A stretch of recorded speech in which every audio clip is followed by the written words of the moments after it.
You always did like picking on people smaller than you. Well, I'm smaller. Pick on me! That comic podcast. So, back again, Super Jersey Comic Expo, that comic podcast takeover. I am here with the talented Ross Marquand. How are we doing? Hello, hello. So, how's the con been for you, sir? It's been great. It's been great. good? I love doing cons in unique places too, because normally it's all kind of the same convention center looking like very harsh lights and everything, but I love that this is like is it a Top Golf or what? You know what? I've been trying to figure it out. It does seem like it's a Top Golf, but Yeah. It feels like a golf. I mean, they're on We're on AstroTurf, turf, obviously, yeah. so I'm like, I don't know. But I like it. It's good on the joints. Yes. Yeah, so I like it. Yeah. So we caught some of the panel, and we do know that you've done a myriad of voices over your career. Super talented. I think the one that really caught me by surprise, outside of learning that you do Professor X on X-Men '97, because I thought that was the older actor returning, which you've done so very well with that. Masterful, I gotta say.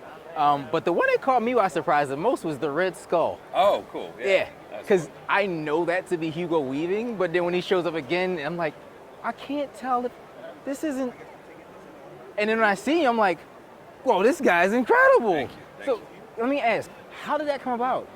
So we were filming, I guess, season 7 of The Walking Dead, or 8, 7, I think, yeah. And towards the end of production, I got an audition from my manager. She's like, "Hey, they're looking for a Hugo Weaving voice match," and I said, "For what Hugo Weaving?" Because Hugo's Australian, but he rarely plays Aussie. Yeah. Normally he's playing American or English or whatever. And they said, "Well, we're thinking like a German Hugo Weaving." And I said, "Like Red Skull?" And I said, "We can't really say, but just kind of think German Hugo Weaving." I was like, "All right." So I literally just studied Captain America: First Avenger because that's the only German Hugo Weaving I can think of. And I worked on it for a few days, sent it off, didn't hear anything for a few weeks, and we literally had finished that season. I had flown from Atlanta to LA, was in my taxi home, and I got the call from my manager. She's like, "Hey, you booked that Hugo Weaving voice match." I said, "Oh, cool.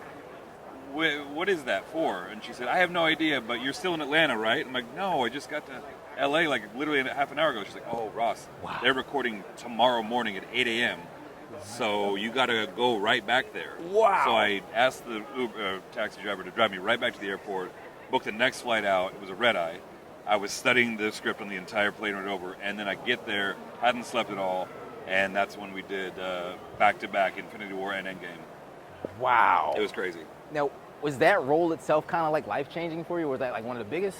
Oh, yeah. I think, Walking Dead was probably the biggest game changer for me prior to that, but once you get your foot in the door with Marvel, they're like, "Oh, you did a good job in that. We can trust you with other stuff." Yeah. And I think that's really what opened the door for Ultron, Professor X, Apocalypse.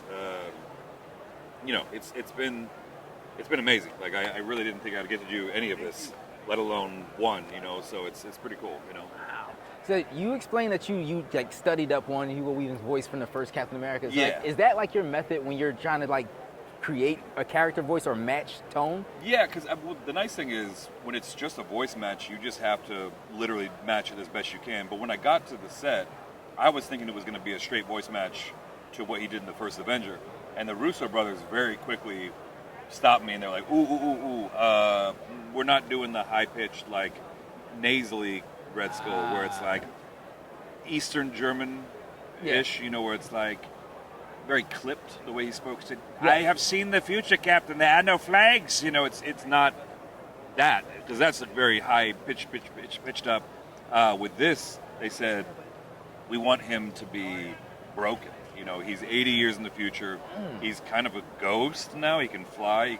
He's cursed with infinite knowledge, but he's a slave to the Soul Stone. He can't do anything other than be its shepherd, right? Wow, yeah. And they said, imagine if Yoda and Red Skull combined. I was like, vocally? They're like, no, not vocally. Just like a being that had been around for hundreds of years. Okay. That's the vibe they wanted, and that became Red Skull. Yeah.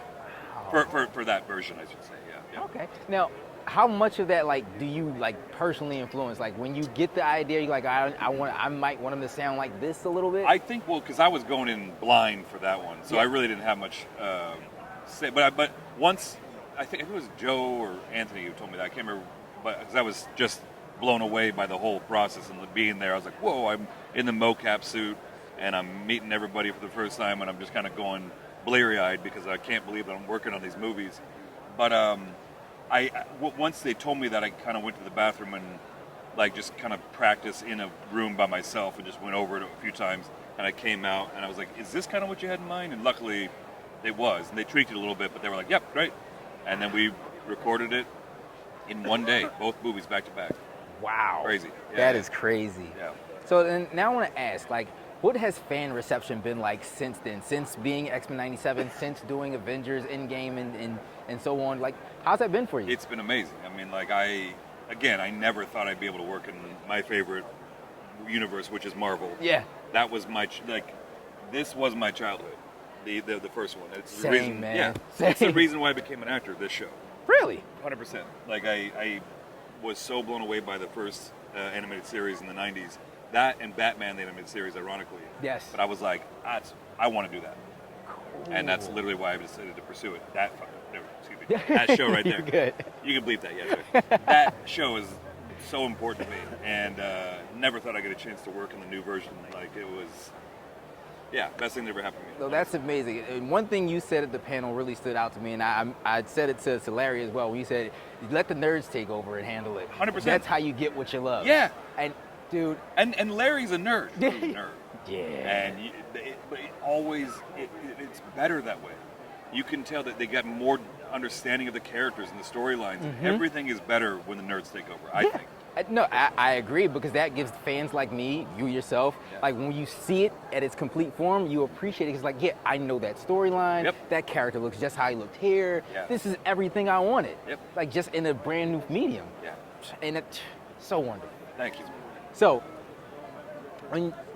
who inspired you? I'm the youngest of three boys, and money was always, not always, but frequently tight in our family. And usually the youngest, Dave Chappelle talked about this, I think he was the youngest of his family. Yeah. You usually have to be like the deflator of stress and kind of breaking the ice and breaking the bad moves. Yeah. So that's kind of where it all started there, just like trying to make my parents laugh. And that became impressions of this person, that person, and it just went from there.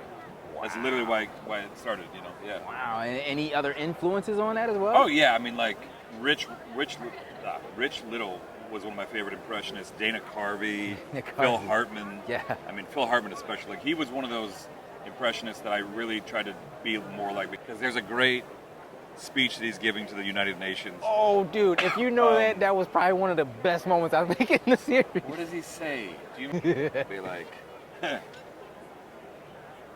you always did like picking on people smaller than you.